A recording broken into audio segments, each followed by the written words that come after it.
Τόσες πολλές ερωτήσεις. Κύριε Πέτρο, πόσα χρόνια κάνετε αυτή τη δουλειά? 15.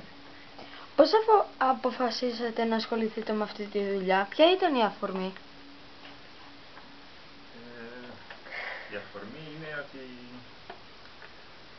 παλιά είχα ασχοληθεί με αυτή τη δουλειά και πάντα μ' άρεσε, και μετά ασχολήθηκα με άλλες δουλειές που δεν μ' άρεσαν και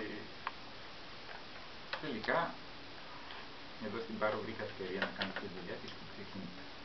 Σας δίδαξε κάποιος? Μπορεί κάποιος να ξεκινήσει τελείως μόνος του?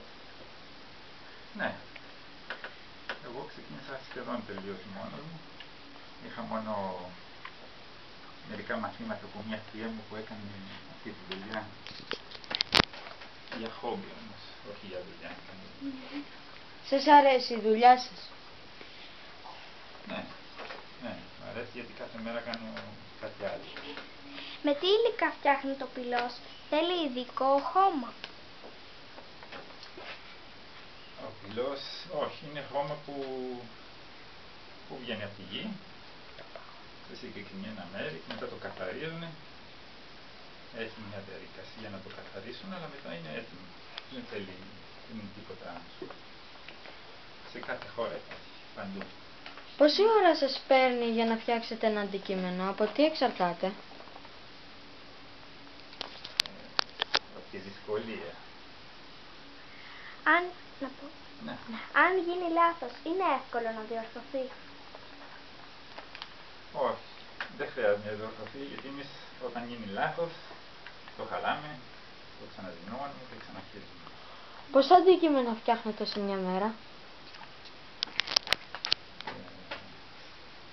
Εξαρτάται αν είναι εύκολα ή δύσκολα, μεγάλα ή μικρά, αλλά συνήθως προσπαθώ να κάνω περίπου 50.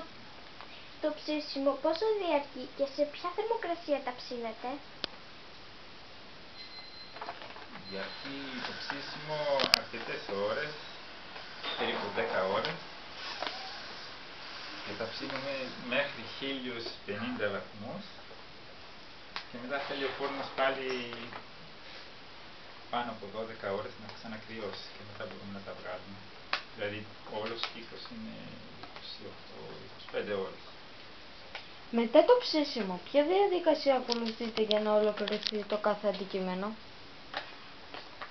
Μετά το ψήσιμο υπάρχουν δύο ψησίματα. Μετά το πρώτο ψήσιμο το βάφουμε, το αντικείμενο, και το ξαναψήνουμε. Και όταν ψηθεί δεύτερη φορά και μπει το γυαλί απάνω, είναι έτοιμο και μπορούμε να το πουλήσουμε. Ευχαριστούμε πάρα πολύ. Ευχαριστούμε πολύ.